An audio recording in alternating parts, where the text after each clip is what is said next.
Good evening, my dear friend. Welcome to the Thursday version of this thing of ours. This is our evening version. Did you know this? Are you aware of this? This is our evening version. Our evening. Is this dirty? Let me just check for a second here. I hate to be this. So this is terrible. I'm. It just there's a certain degree of fuzz. Well, it looks a little better. Yes, it looks a little better. In any event, this is the Thursday evening of this thing of ours. Let me remind you, dear friends, that it is 194 days until the election. Let me say this again to you: 194 days until the election. And we have no idea how frightening that is. Apparently, when I say we, I mean we, I think sometimes Americans. We're going to talk about that, but tonight we're going to spend a little time talking about Harvey Weinstein's conviction and a little bit about how that merges into Alec Baldwin and what things mean and what they don't mean and how they are to be, what's the word? How they are to be reviewed. So let me thank you, first of all, for being a part of this. Let me thank you for being here every day. Let me ask you, please, always subscribe, so you'll always get the shorts and you'll get all this stuff. So subscribe, I say. And we have a lot to talk about, and you will learn so much. You'll always be able to pick up a few things along the way to turn to your friends to say, wait a minute, I've heard that. Let me ask this. And your friends will say, ooh, where have you been listening at and to and on and for and with? Well, that's the Lionel Nation show. So in any event, thank you, my friends. Please subscribe to the channel. Please make sure you hit that little bell so you're notified of live streams and new videos. It's so important. So critical. I mean that sincerely. And as always, we have our sponsor. I was watching a show where this person was trying to sell something, and it was like a VPN, and it was very interesting. I was watching just a moment of it, and you had two people. One was very actively doing the work. Obviously, probably landed the sale. Thought, hey, we have a sponsor, and the other one couldn't care less, showed no emotion, saying, okay. And I'm thinking to myself, wait a minute. I know VPN stuff, you don't get excited. Maybe there's a way to sell it, but for the love of the client, try to find something. That's why the story, the show, the product line that I love is preparewithlionel.com. Emergency food at the time of disaster. Now, if this doesn't sell itself, I don't know what does. Let me tell you again. Let me just say this. Emergency food, as in riots, chain breakdown, supply chain. Well, do you remember a while back, one weekend, all of the gas stations were closed because of ransomware? And I said, what the hell is a Remember the truckers' strike? Oh, yeah. Remember yellow vests? And oh, yeah, they come, they go. How about China owning every single bit of land? Do you know what the World Economic Forum wants to do regarding food? Ladies and gentlemen, please, for the love of God, I'm not exaggerating. Preparewithlionel.com. This is the smartest thing you can do. Let me say this again. Emergency food. Las comidas emergencia. ¿Me entiende? Oíste. Okay. Please. Preparewithlionel.com. Save $50 on a 4-week emergency food kit. Go right now and look for yourself. I keep thinking of this other show. Yeah, I got a VPN. This is not a VPN. Now, oops, wrong one. Not that VPNs are great. Nothing wrong with that. But this is a little extreme in any event, my friends. So anyway, thank you for that. Now let's talk about some things. Harvey Weinstein, the second ugliest man on the face of the earth. Harvey Weinstein is disgusting. Harvey Weinstein, you look at him, and he is what we call no jury appeal. Jury appeal is one of those things that people swear, oh, that doesn't matter. Oh, yes, it does. Everything you say about Harvey Weinstein, people are going to say, you know what? I believe it. Harvey Weinstein squatted over. I believe it. I'm not even done. I believe it. This woman claims, I believe it. Why? Look at him. Harvey Weinstein is the worst looking person, second on the planet. Okay? So that's number one. Sorry. Number two. For some reason, the deep state, police state, shadow government doesn't want Harvey Weinstein around anymore. Harvey Weinstein is of no use to them anymore. If the shadow government wanted to protect Harvey, they would have said, oh, this is going nowhere. Oh, this isn't going to be brought in New York. No way. Oh, no way. After what you did for the Clintons, no. Pick up the phone. Hello, Cy Vance, Alvin Bragg. No. Just like they said, charge Trump. I'll bring down Colangelo from FBI. Do you think that courts are free and jurisprudence is fair? It's a joke. It's like some Stalinist-esque horror show. And I'm telling you right now, Donald Trump is going to be found guilty. There is not one juror in New York who's going to sit there and say, well, I'm going to stand up and I'm going to vote to acquit on all 34 counts. What? They will be doxxed, run out of town, scared out of their mind, and browbeaten. And you know, this person will come out and they'll know exactly who this person was. Yes, Lamar Lipschitz, 283 East 84. Forget it. So let me just say this to you. There is no way Trump is going to be found guilty. Oh, they might find him guilty of 17 out of the 34. They might acquit on 8 or 9. Doesn't matter. And Judge Mershon, and some people have been making the fact that he was from Colombia. I don't know anything about his background. All I know is they're going to say, you know what to do, right, Juan? I know what to do. They will immediately try to remand Trump and send him to Rikers Island. So he can say, I was the first one in the house bet. There's a pool. I was the first one to sentence him to jail. Rikers is not a prison, to jail, pending sentencing. Upon which they will say, you can't do that because of the Secret Service. Mershon won't care. You figure it out.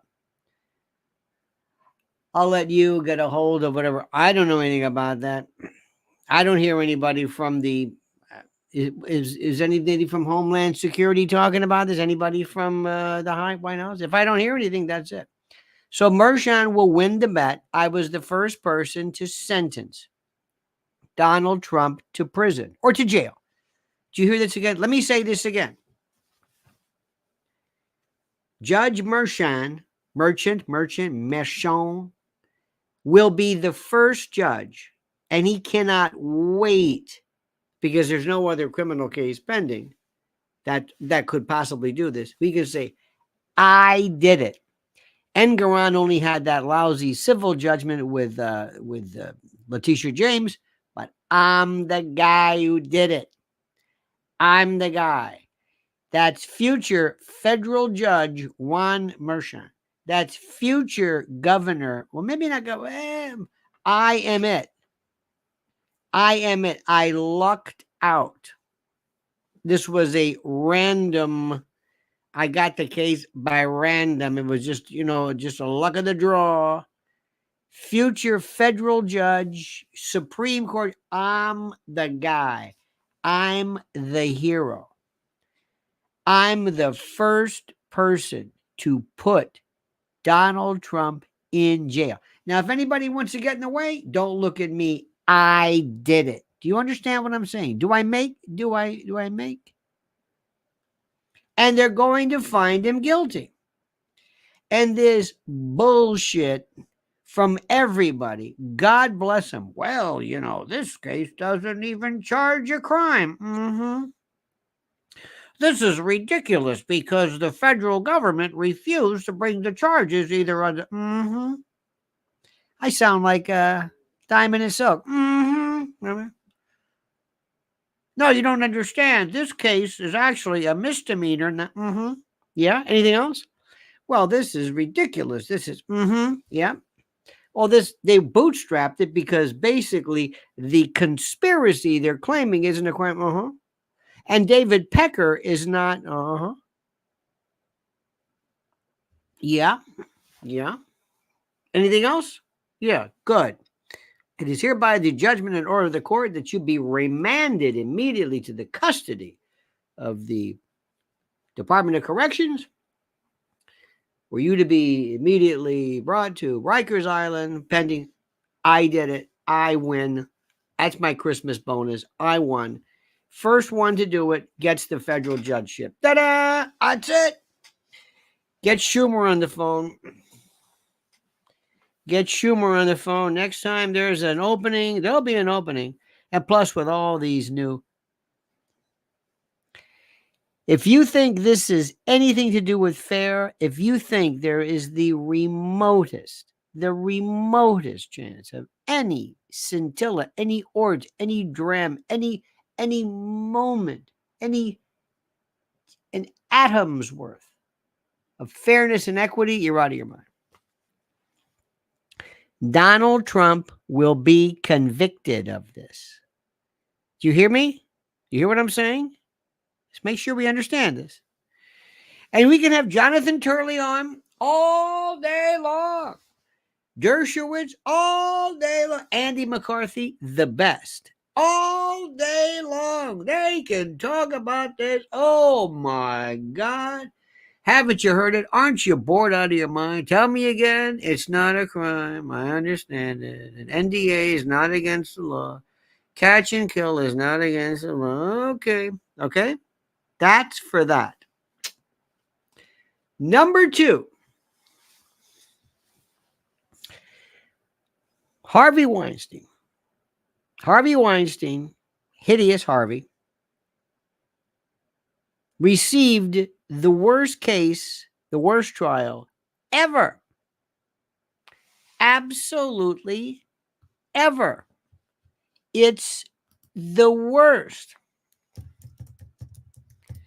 And it was so incredible,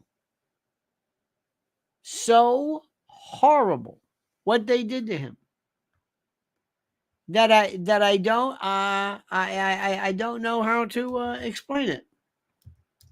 But I'm going to do my best. And this is the most important for us to understand. Okay? Let me explain something to you. Number 1.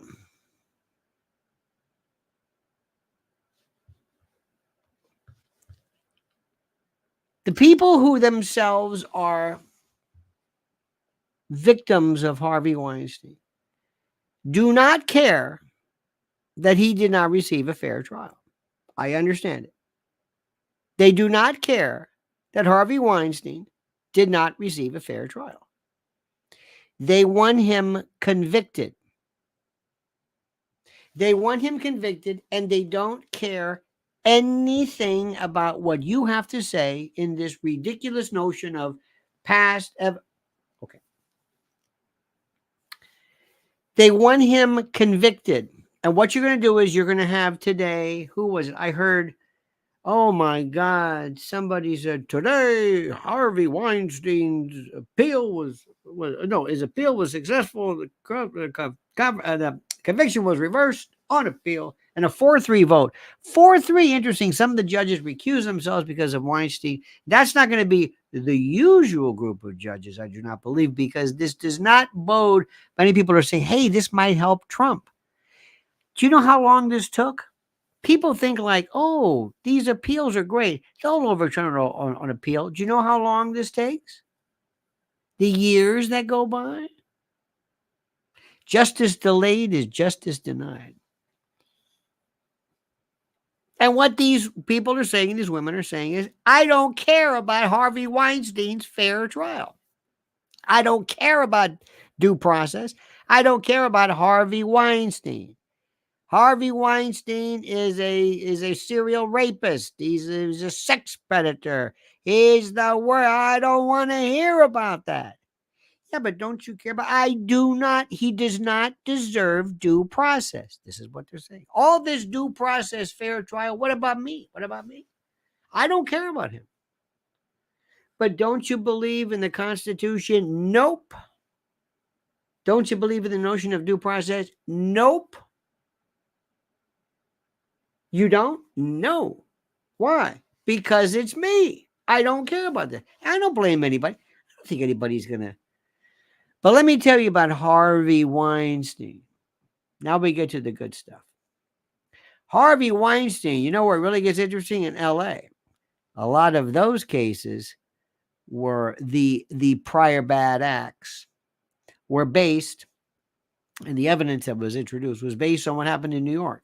Let me see if I can explain this to you about Harvey Weinstein. When you go to court, we like to talk about what you did now. But every now and then, very rarely, you're supposed to be able to say, okay, we're going to introduce an issue. Well, what do you mean? Well, here's the problem. We've got this guy. Let's say we've got, as I told you, let's say we got Lizzie Solak. And Lizzie, we know she robbed the Chase Manhattan Bank on Park Avenue. We know it was her. We know. Why? Well, we got a picture. But she has a very unique mask on, has a very unique weapon that she used or that she brandished or threatened to use. She had a unique phraseology and a unique accent. And she did a number of things, how she wrote out the note, how she presented it, even though we don't know who she was because she left and there was no positive identification. I have 5 people who said that Lizzie Solak committed bank robberies in the past just like this. That's her MO. We got a couple of co-defendants with her, one who was there, and we've got some prior convictions and maybe some not. So we're going to introduce people say, yep, that's Lizzie, all right. That's what she does. Did she wear the hat with a yep? Mm-hmm. Did she wear the gondolier helmet? Yep, that's Liz. That's what she does. See where that makes sense? That's a prior better. You mean she had prior bank robberies? Oh, yeah. A shitload of them. But the reason why we're introducing them is not to show you she's a bad person, not to show you that she commits crime, but to show you that in the case of identification, it makes sense. Oh, okay. But please don't let that affect your finding her guilty here. Just because she's been convicted and been involved in 8 prior bank robberies. Please, that's not why we're doing this. Wink, wink. Got it? That sort of makes sense. Sort of makes sense. But that's not what they did with Harvey Weinstein. Harvey Weinstein, they're not confused as to Harvey Weinstein. Are you sure that was Harvey Weinstein? I don't know. He's so unique in the way he looks. Well, that's true.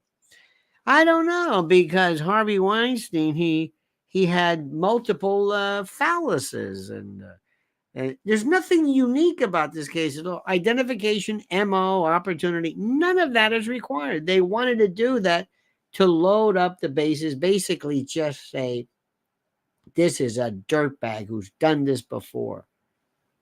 It's kind of what they did to Trump, didn't they? Didn't they? Yeah.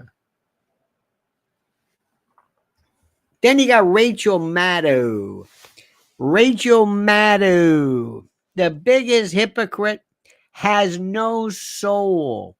Rachel Maddow, no soul, no heart, no morals, no intellectual consistency. Rachel Maddow. She said, what do you call this? Checkbook justice. Checkbook justice. Yeah, this guy, David, this guy Pecker writes his checks and pays off people to shut him up. And we hate that here at MSDNC. Right, Rachel Maddow? You sure do. We hate that stuff. Well, what about before when you knew all about Harvey Weinstein? And you told Ronan Farrow to keep his mouth shut because you were afraid that Harvey Weinstein was going to lower the boom on Matt Lauer. Everybody knew this, including that buzzer he had where we could lock the door. Remember that? You knew all about him. Shall we go into things like, oh, I don't know, Bill Cosby? And I mean, do people really want to know how folks in the industry keep things quiet? How long did you keep Charlie Rose quiet? Hell, I knew about Charlie Rose, and I didn't even work at CBS. Everybody knew about Charlie Rose. Everybody knew this. Rachel Maddow is a hypocrite of the first order, the first stripe. No moral compass. She actually read this and said, I can't. She didn't say, I can't read this. We did the same thing. You really expect me to sit here and say that we, MSDNC, we protected this son of a bitch before? We killed Ronan Farrow. That would have been a Pulitzer. Do you hear what I'm saying? He was going to be a Pulitzer, but you got rid of him because you wanted to protect Matt Lauer. That was checkbook justice. You did this. These people are hypocrites. And you know who else is hypocritical? Half of Hollywood. They should have come forward and said, hello, you listen to me. Let's say somebody like, I don't know, hypothetically, not that I'm saying this happened, but Meryl Streep or Gwyneth Paltrow or somebody comes and goes, let me tell you something about Harvey Weinstein. He delivers. Yeah, I had to put out. So what? It was disgusting. I had nightmares of PTSD, but you know what? I got an Oscar. So did she. So did he. He delivers. You got that? And nobody made me do this. Nobody made me do this. Oh, it might have been weird at first, but there was nobody with a gun to my head, especially people going there at 10 o'clock at night. Now, I know you're not supposed to say this, and that doesn't excuse any kind of sexual activity, but do not insult my intelligence when everybody knew that they knew what Harvey Weinstein was about. Period. He was a pervert and a sleaze and a scum, one of many. And he made movies and he won Oscars and he did the job. And if you want to win an Oscar, you hang around him. But beware.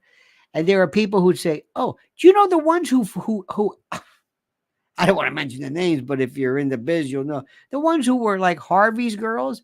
Oh, yeah. And they came through. This is the most disgusting business in the world. Not only that, but music, Diddy.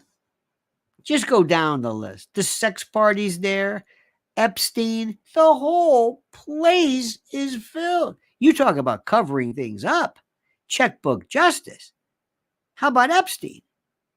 How about the fact that Epstein could bring down not only half of the Congress, but most, I don't know how many people in the world of what am I trying to say? The world of entertainment.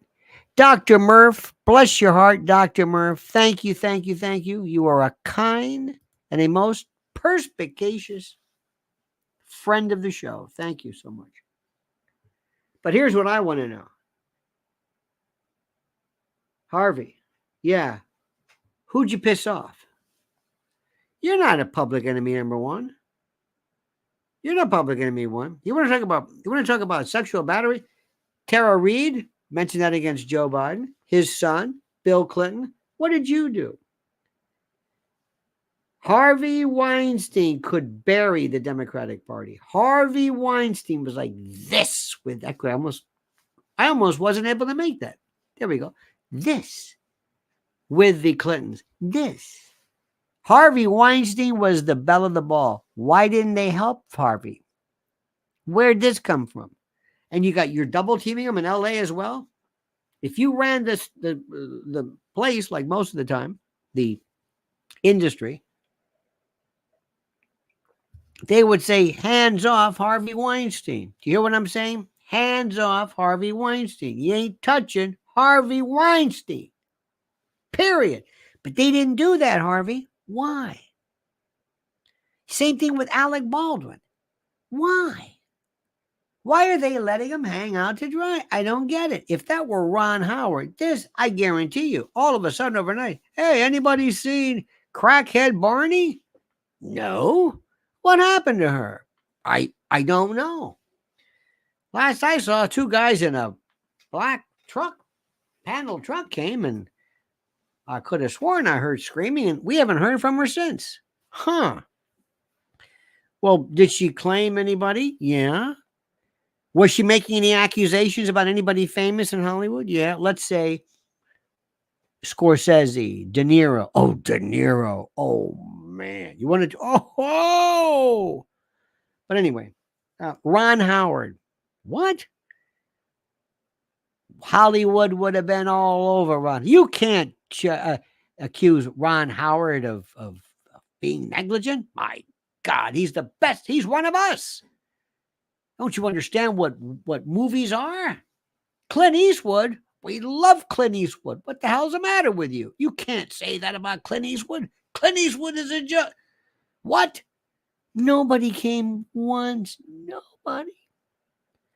Alec pissed somebody off. Harvey pissed somebody off. Unbelievable. Sparky says, although Charlie Rose had sex harassment issues, Charlie interviewed Assad, and that's why he was singled out. Well, yeah. But you see, Sparky, they could have stopped it. If I say, hey, who's going to be on the Sparky show? Assad. No, he's not. No, you don't understand. That's Sparky. I don't give a damn who it is. No, you ain't going to do that. Sorry. Do you know what happened the other night on that Newsmax show? There was some congressperson on, or somebody was talking against Ukraine. All of a sudden, wow. They're saying, hey, why did you cut that? Why did you?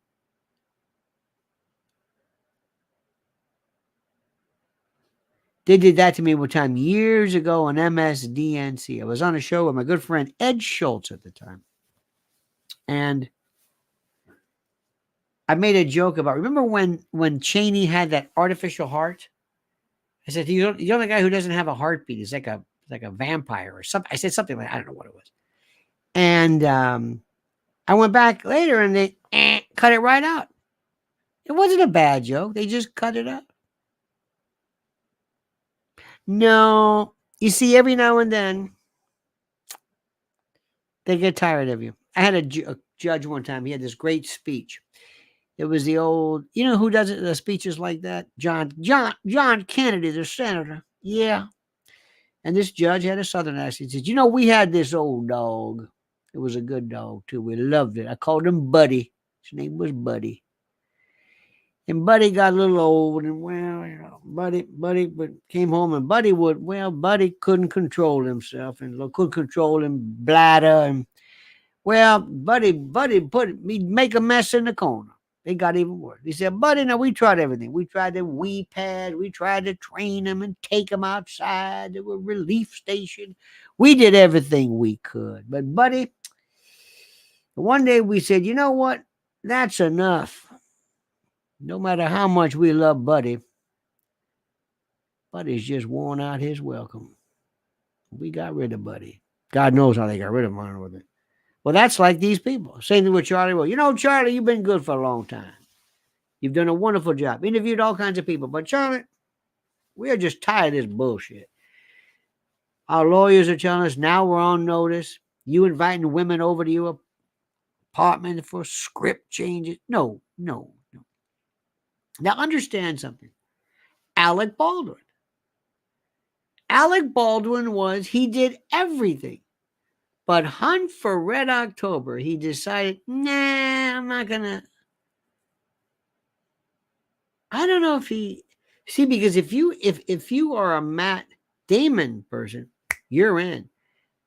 Ben Affleck, to an extent. Ben Affleck, Will Smith, all those ones who do all these. And all of a sudden, they're number one. They're number one. Matt, do you think Matt Damon is that big of a star? Hell no. Hollywood is the shadow government. And we've known this forever. And if you play along with them, you're it. Look at Tom Cruise. I don't know what Tom Cruise has got on whatever, but he is not the only one in the world. And look at what he does. Top Gun.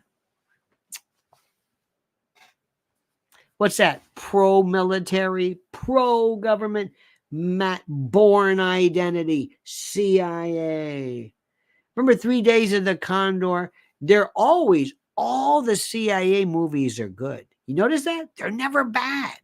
Except for like a rogue, crazy, like a story of Allen Dulles and how he killed Kennedy. Hell no. Hell no. That was Alec's big break. He was big. He was going to be Jack Ryan. And I don't know what happened, but you know what? And Harrison Ford.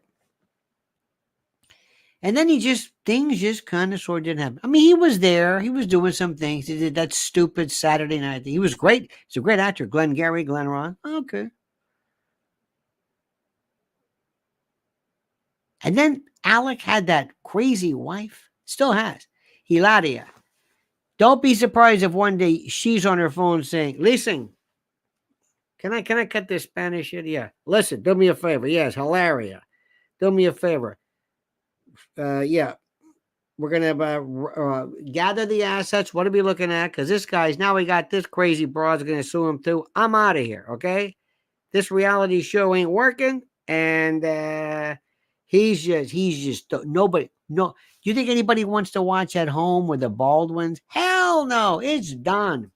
Don't be surprised if all of a sudden he goes, Mr. Baldwin, you've been served. What? We're out of here. Please leave your apartment. Leave my apartment. Yeah. Hilarious is going to be taken over. She's done with this stuff. She did that thing, and that has been a cluster since the beginning. Remember that? Where she said all of a sudden, I'm going to have a Spanish accent. But you're not from Spain. Listen to me. If I want to have a Spanish accent, I'm going to do it. And then I meet Alec Baldwin, where the guy with the roast, he goes out there and they bang, bang, and they come mierda, shoot. Listen to me. And then he got it there. I said, listen, Alec, if you want a coffee, tell me. I get the assistant, somebody to take the coffee. But no, you have to go this place. And they're waiting for you. You know why? Because you're a come mierda. ¿Me entiende? That's what you are. He's done. He's just walking around. And by the way, did you see our good friend Crackhead Barney walking around with her cervical collar and her and they still don't know who she is? Come on. Come on.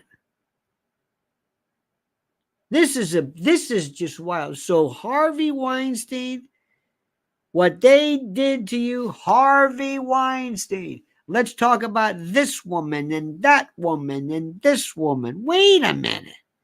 Didn't they do that to Trump too? They did during that E. Jean Carroll case, but that's federal. This is state. Whoa. What did that have to do with anything? I don't know.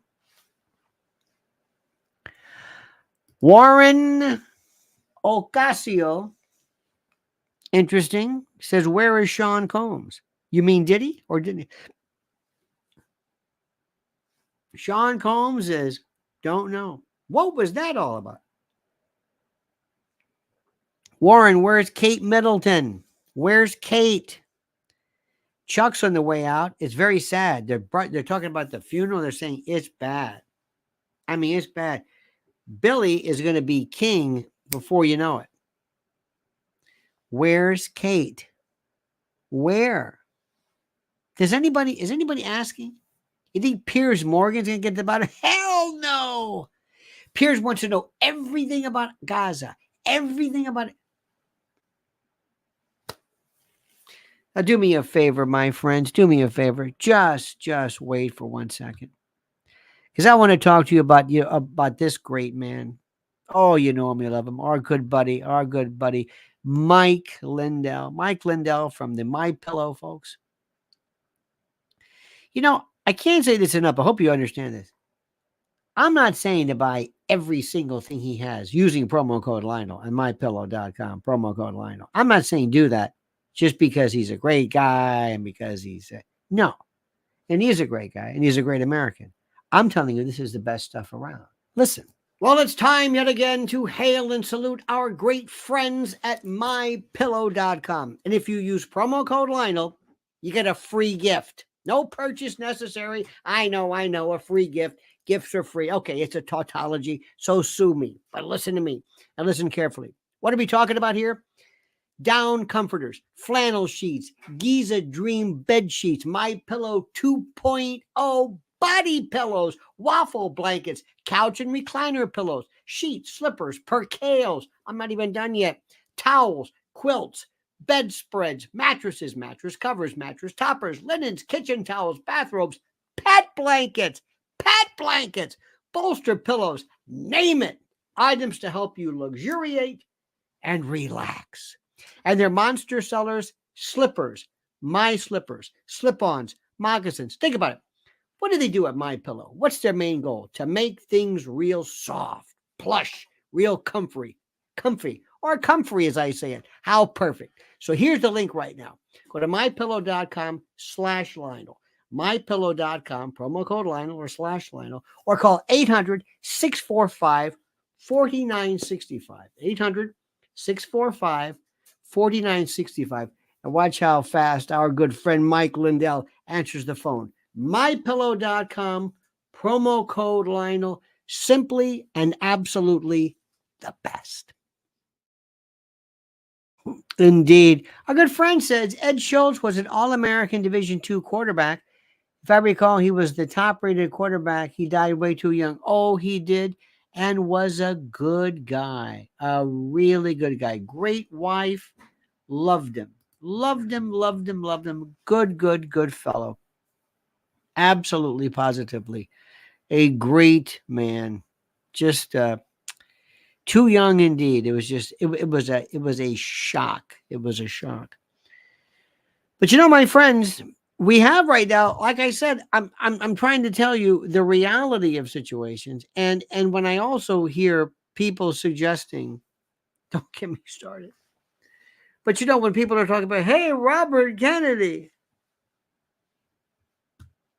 would you please explain to me how Robert Kennedy is doing anything but screwing it up for Trump in battleground or toss-up states? Nobody knows. I'm going to tell you something right now. And this is what I think I do, and I try to tell you the most, because, that sounds like a scream. There we go. It's more like it. What does this remind you of, honey? Anyway. How do I say this? It's not the news. It's what the news means. Does that make any sense? It's not the story. You say, well, what does the story mean? What does it mean? Don't just tell me what it is. Like, what is the Harvey Weinstein? Is Harvey Weinstein going to get out? No, because he's being held on that California thing. But this could very well affect things. But the most important is, the real question is, why don't they let Harvey go? Why? How did Harvey get to this in the first place? If they wanted this thing taken care of, do you know the secrets this man has? Do you know what he knows? What he's done? What he's done to help those Democrats out? And what the dirt he knows? Everybody in Hollywood has, in essence, ex-military intel, CIA, FBI, law enforcement working for their security. They know the dirt on everybody. They know the dirt on this one and that. They do nothing but know dirt. That's what they do.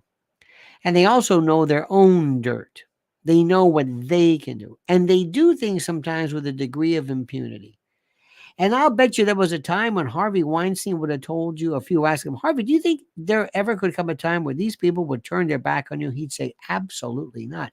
You don't understand. I'm Harvey Weinstein. They love me. They owe me. Harvey, these are cold-blooded bastards. There is no honor. Oh, no, no, no. You don't understand. And let me also try to tell you this. This is very important too. Harvey Weinstein looks like a fist with eyes, okay? He looks like a mistake. And this guy, notwithstanding his looks, could get any woman. They would be lined up. They'd be at the right where their office used to be, where the Tribeca Grill is. They'd be down the street. He wouldn't have to chase anybody. He wouldn't have to meet at hotels and then beg with them, please look at it. Just look at it. Please, just look at it. Remember those recordings? It was horrible because he's depraved, because he's the predator. He doesn't want the sex. He wants your fear. He wants your terror. That's what he wants. That's what it's about. It's not about sex. It's about fear. It's about terror. It's about going after you, being the predator. Sadism to an extent. He wants to see you scream. He doesn't want the sex. He doesn't need it. He doesn't. I shouldn't say he doesn't need. He doesn't need to do this. There are women, soulless, honorless, moralless, slatterns and trollops who would do anything to get into the movies, and some who have there and who have paid and done it absolutely harming. There's no need for this. This is the part that you've got to understand. And I guarantee you, if this was Joe Biden and somebody said, do you know how many things? Do you know what's probably on that Joe Biden or that Hunter Biden laptop? Do you know? Can you only imagine with the young nieces and girls and family? And if I told you, just listen to me. And this is completely hypothetical. I have no reason to believe this. If I told you, you know, there's some shots of Hunter with Jill Biden on that laptop, would anything surprise you? Absolutely not. Nothing. He's a crack addict. Have you heard about him? No, because he's going to go away. He's just going to drift away. And their case are going to continue and continue. And then he's going to be out of office. And he's going to be gone. And you're going to forget the whole thing. It doesn't really matter. Johnny Maz says, ladies and gentlemen, he says, Lionel, as you have said many times, talk radio is dead. All talk radio have the same talking points. Pro one way until the other. Absolutely, Johnny. Thank you. And let me ask you this. And thank you, Dr. Murph, and whatever to like. Wes Inman, come on, Wes. Do something. Do the right thing, Wes. Come on, Wes. Cindy, come on, Cindy. You know what I'm talking about.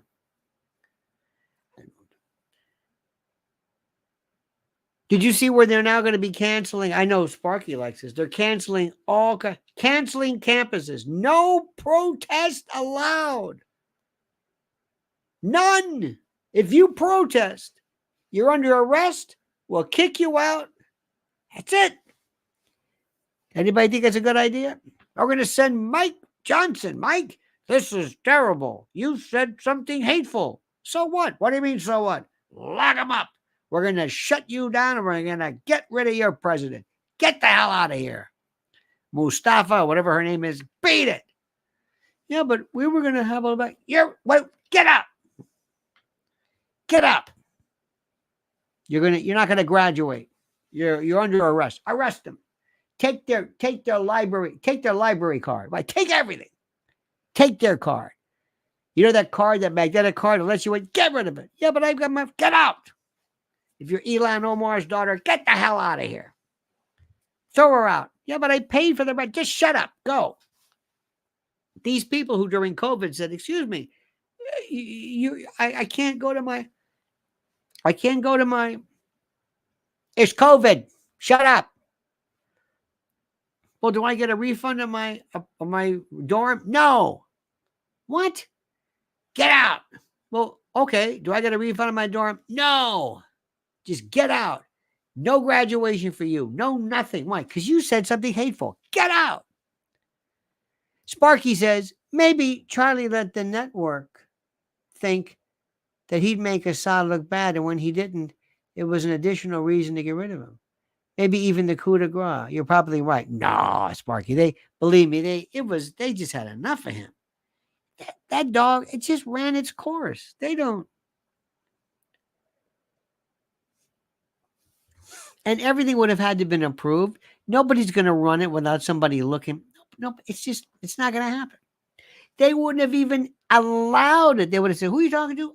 Assad? Bashar al-Assad? No.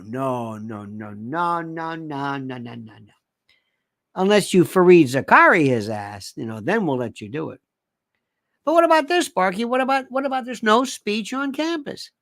Everywhere you go. I mean, everywhere you go. Did you see University of Texas? They're just jumping on people. Now, let me say something. I'm not there.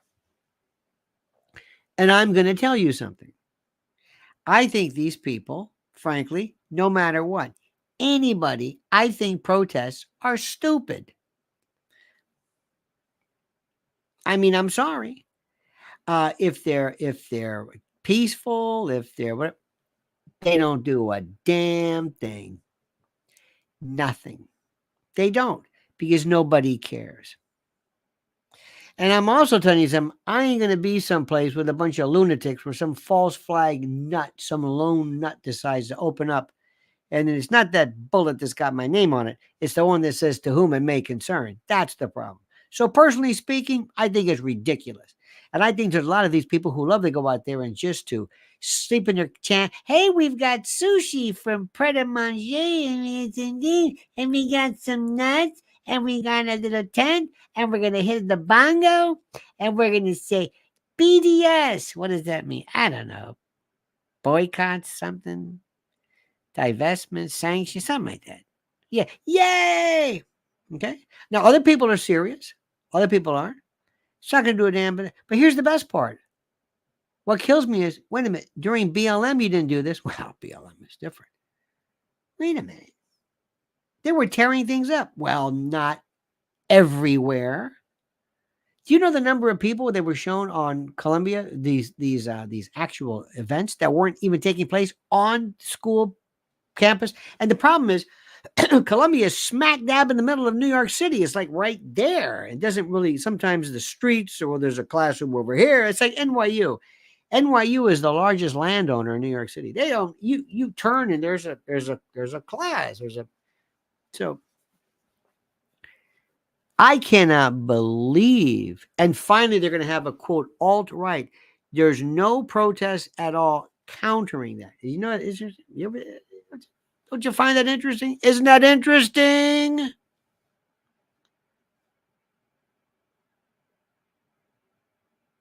And what's interesting is they never talk at all about what's Gaza. Did you see the universities in Gaza? There are no universities. There's none. I remember trying to laugh and say, do you know what's going on there? Not really. Okay. Do me a favor. Let us pray, dear Lord, dear whoever, please, with all due respect. If ever there is a cause that is near and dear to my heart, and I need to mobilize people, would you please make sure they're not a bunch of stupid Columbia assholes like Elon Omar's daughter who thinks this is some kind of performance art thing? They're not serious. They're just out there. They're protesting. I don't believe a word they say. They have the right to do it, but it's not doing anything. And whenever you pound a drum, and whenever you say, yay, and we're having, and it's just, I'm thinking to myself, do you know, I'm sorry. You have that right, but it's stupid. Remember the Pussy March? Excuse me. I'm sorry. It's a family show. Remember the Pussy Hat? Remember that? Remember that thing, that SpongeBob, that pink thing? What was that all about? And who was it again? Ashley Judd. Remember she was talking about her menses, and then there was Madonna. She wanted to blow up the. Remember this? When was the last time you ever saw a really, really important, really? I mean, I like. I'll tell you what. I was at 9/11. We all stood on 57th Street with candles. Just nobody said that. It was beautiful. That I'm for.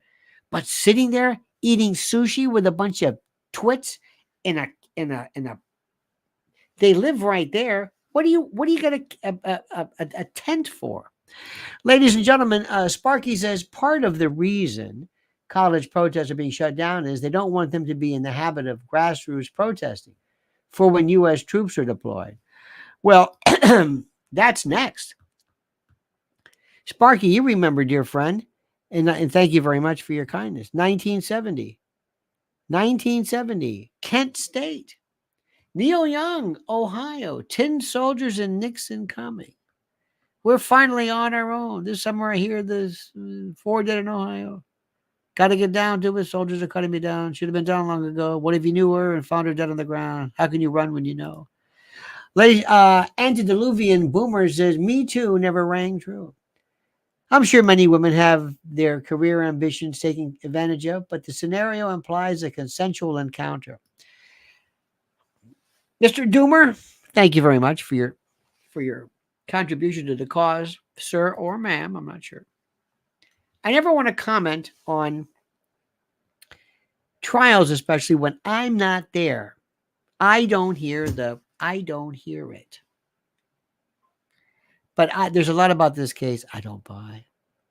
Sparky says BLM protests were encouraged by the feds. They weren't grassroots. Well, yes, but Sparky, I think we start at the very top. First of all, Sparky, who controls the message?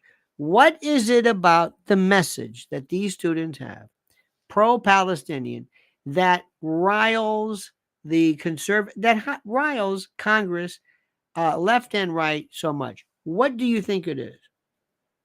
Is it Palestinian? Or is it Israeli? If there was a rule that said, okay, I'll make a deal with you. You cannot say anything about Israel.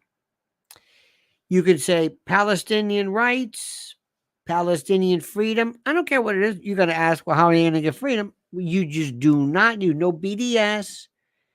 No, nothing. No, you can't say anything about Jewish people, Jews, Zionism, or Israel. Nothing.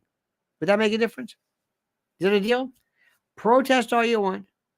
Hold up pictures. Hold up whatever you want to say in support of Gaza and Palestine and the Palestinian Authority or whatever you want. Hamas, no. Would that make a difference? Would that make a difference? No. The message is simple. This cause is not valid in any iteration. And we're going to say that it's spreading hate or it's anti-Semitic. And excuse me, hate speech is protected. I hate to say it. If it's not accompanied by violence, you can say whatever you want. We had the Klan march in Skokie, ladies and gentlemen, in Skokie. Come on. Just do me a favor. Don't pretend that you don't know what this is about. That's all I'm saying. Don't pretend that all of a sudden it's like, wait a minute, you care about hate? You care about what? We've never had. When was the last time anybody ever? When? And maybe they don't. Maybe there has been. Maybe there have been no any kind of protest at campus. When did you ever have the National Guard come in and just shut people down? When? When? Can you think of anything? Sparky, Pittman, damn it, pay attention.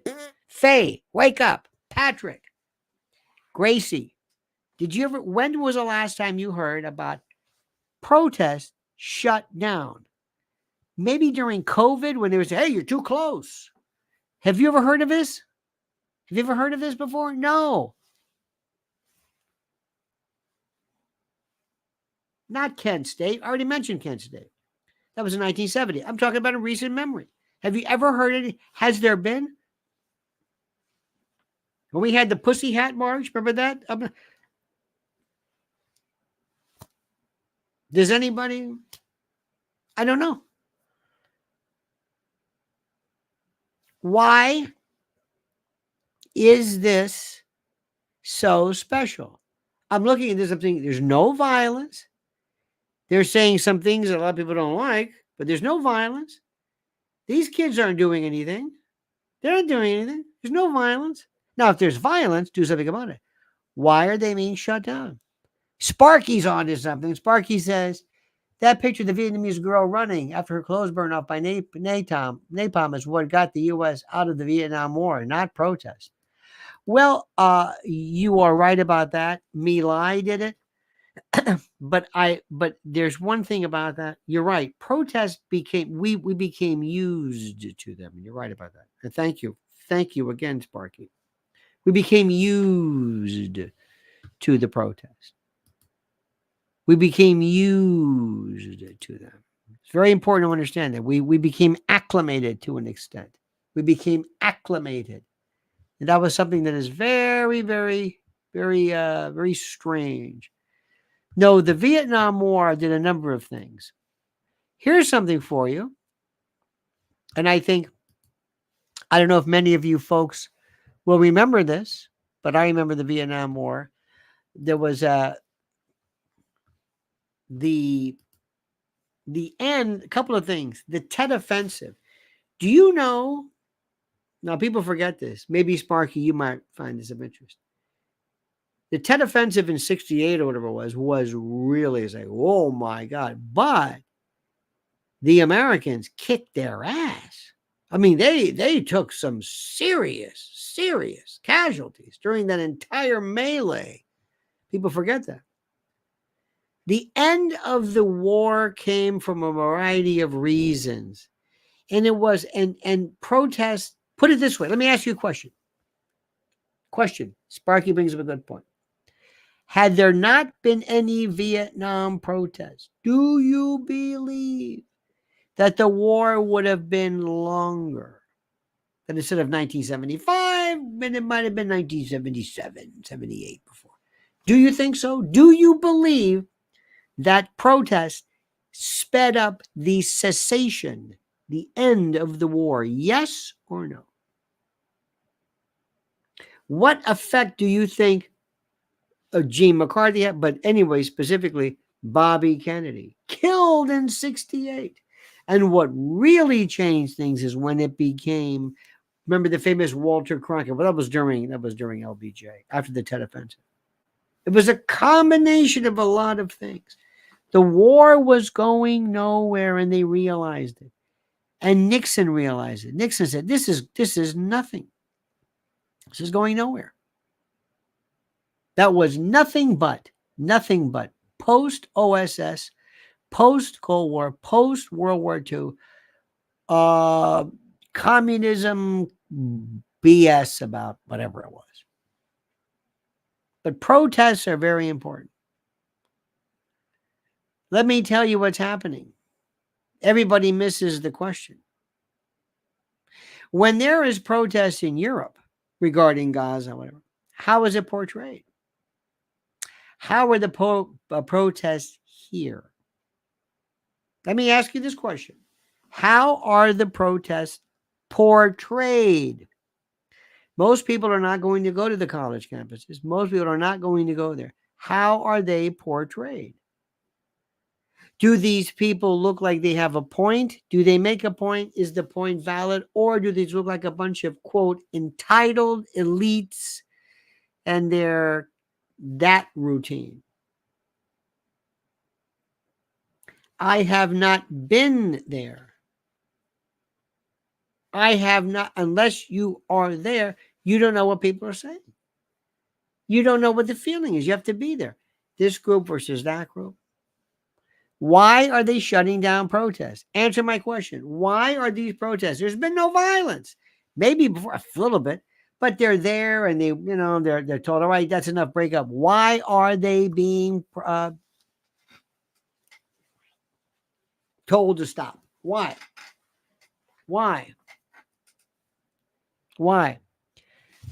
Pie Wacket says truth has become the most feared word in human language. Hear, hear, and thank you. Sparky says protests may have extended it because they may have strengthened the resolve of warmongers. Could be, yes. They knew it was going to come to an end. They knew it was a matter of time. When you say it was an end, it started off, remember, Lyndon Johnson said, I am not going to be the first American president to lose a war. This is a Democrat. Let me ask you something. Why is the protest? What is the problem? What is the beef? What is the problem? I'm asking you, for the love of God, answer my question. What is the beef that people have with the protesters? Tell me, what is it? What? They are disrupting people's lives? Okay. Now, many people, Marissa, would say to you, no, we're still going to class. The protests are here. Now, remember, we're not talking about violence. Any violence towards anybody for any reason should not be countenanced in the least. Antediluvian Doomer says, it's because, country name, is the home of the most special people in the history of the universe. Are you suggesting to me that it is because of the subject matter, specifically the negative subject matter, that is necessarily involved against one particular faction, one particular group, one particular country? Is that what you're saying? Or is it because of hate, because of anti-Semitism? Let me ask you this question. If there had been, I don't want to get into the definition of Semitism, who was a Semite and who's not, but let's assume, hypothetically, we can go back in time and I create a situation where a bunch of, let's say, right-wingers were protesting against Hamas or the Palestinian Authority or the West, whatever it is. Let's say it started like that. Not Israel, just a bunch of people just raising holy hell against Gaza. Would there be a problem? Would there be a problem? You can't do that. If you don't cut this out, we're going to cut your entry back into your dorm. You can't go to classes. Do you think so? Let me ask that again. If the protest had been hypothetically just against Gaza, do you think anybody would care? Yes or no? Do you or do you not? Yes or no? They would be more likely to let it go. Why is that? So you saying it's the subject matter? Is that what you're saying? Is that what you're saying? You're saying it's not about anti-Semitism. You're saying it's the subject matter? Is that what you're saying? Ladies and gentlemen, half of the battle is to pretend you don't know what's going on. If you want to get along in polite society, you've got to scratch your head and say, I don't really know what's going on. Sparky says in Europe, protesters are portrayed as pro-Muslim in order to link them with Europe being inundated with Muslim immigrants in the last decade or so. Very interesting. Very interesting. Where are the counter-protesters? Where are the counter-protesters? Is there absence?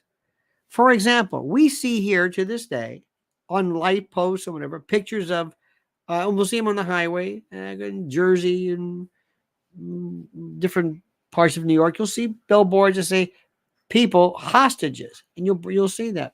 But there's no counter protest. There's nobody. It's just either quote anti-Israel or pro-Gaza or whatever it is. That's it. Why is that? Is that by design?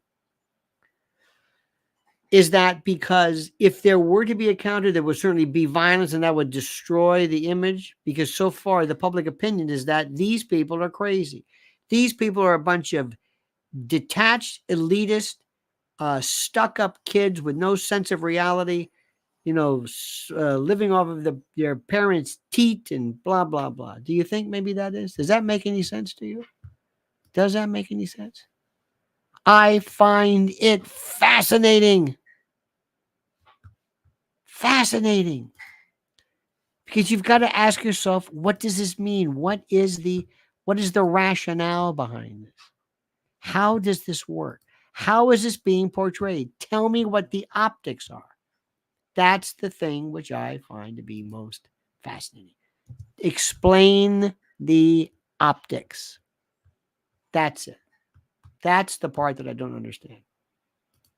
And what is the role? It's so interesting. There is no one. It is you're missing probably one of the greatest.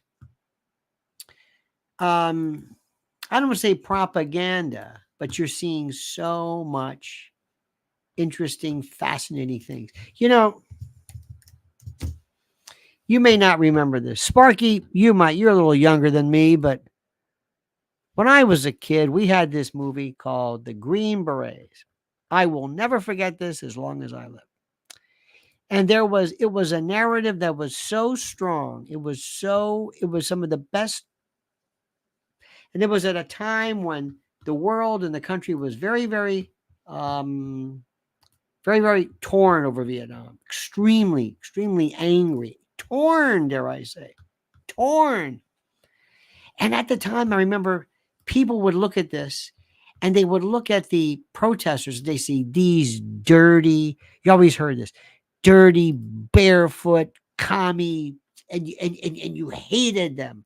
You just spoke ill of them like they were vermin. Sparky says, most of the protesters are pro-Palestine, not pro-Hamas. The media calls them pro-Hamas as if nothing happened before October the 7th. Sparky, absolutely.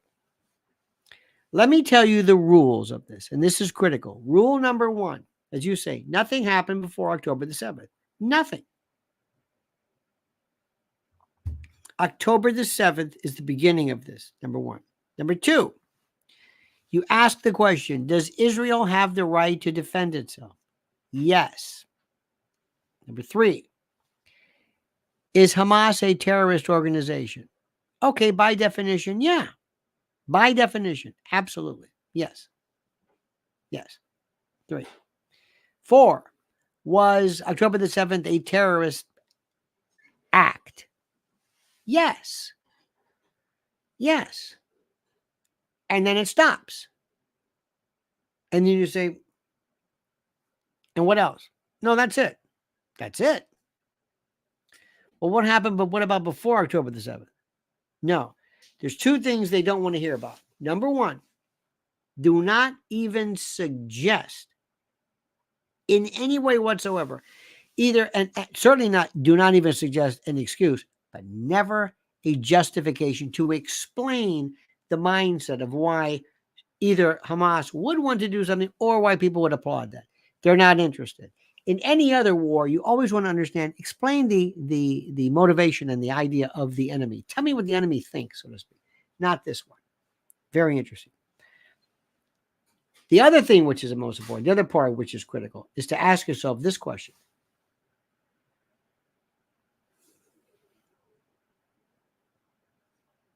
Well, let me back up. It's very easy here because nobody knows anything about any kind of history.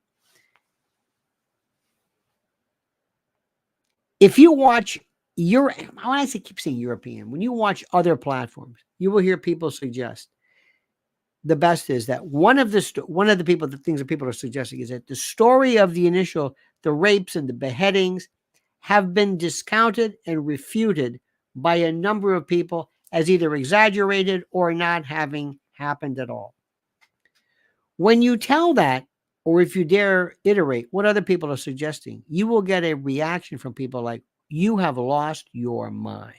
Okay?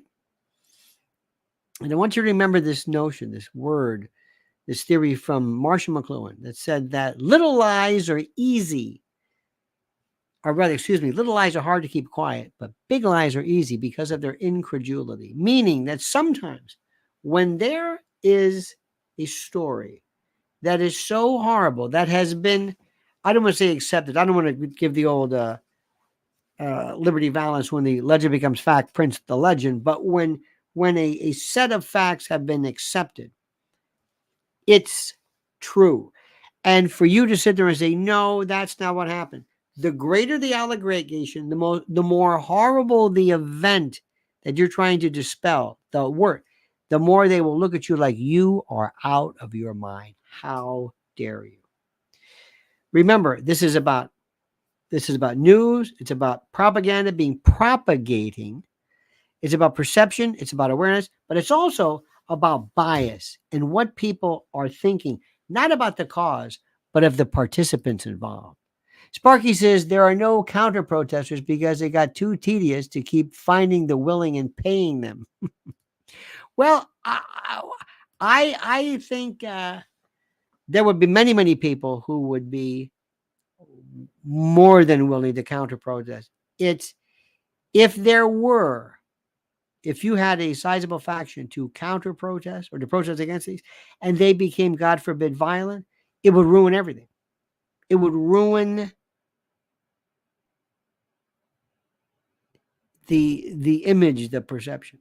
Very complicated indeed. Very, very complicated. My friends, this has been so fascinating. Tonight is Blue Ribbon. You have been without peer. And I mean that sincerely. Without peer. So let me just say to you, dear friends, to our friend Sparky, thank you so much, dear friend. Antediluvian Doomer, thank you. Pie Wacket, thank you, Mr. or Ms. Pie Wacket, or they. Thank you for that. Let me see here. Johnny Maz, Warren Ocasio, and Dr. Murph, thank you immensely. All right, dear friends, you have been superb. I am in a feeling of complete and total exhaustion for varieties, for things I would rather not say. Thank you. Keep thinking. Ask questions. Do not be afraid to ask questions. Ask. And the best questions are the most obvious. We'll see you tomorrow, my friends. Oh, please let me ask you, as I normally do not forget Mrs. L. She has the most incredible stuff. Watch what she says about WhatsApp.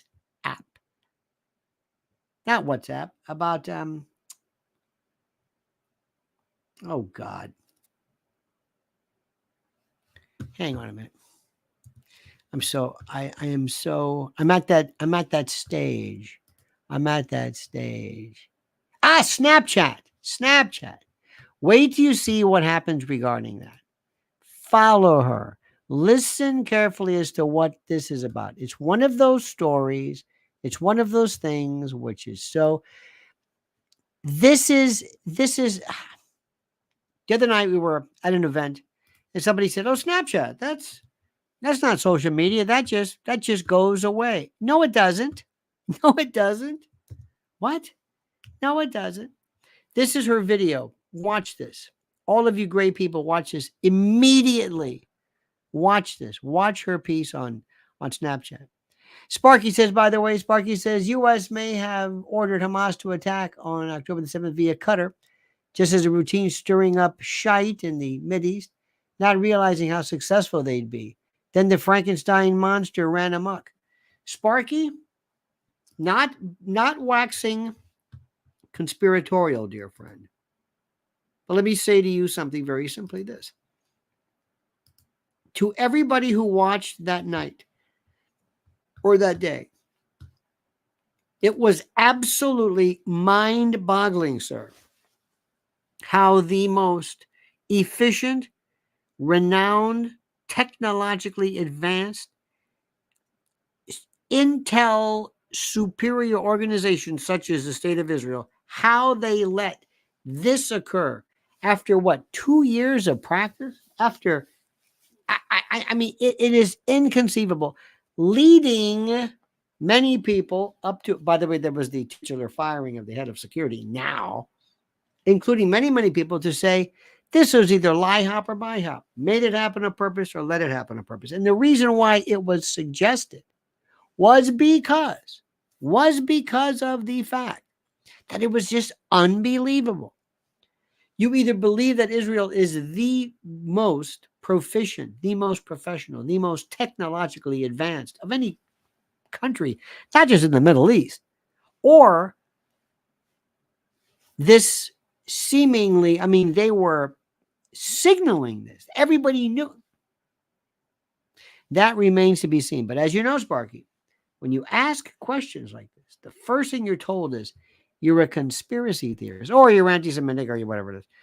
Rather, and that means you are right over the target. That's exactly what that means. Dear friends, thank you again. Have a great and a glorious night. Do not change. Do not ever lose your fight. Do not ever lose your ability to think. I appreciate you immensely. We will see you tomorrow, dear friends, at 8 a.m. Until then, remember, the monkey's dead. The show's over. Sue you. Dead.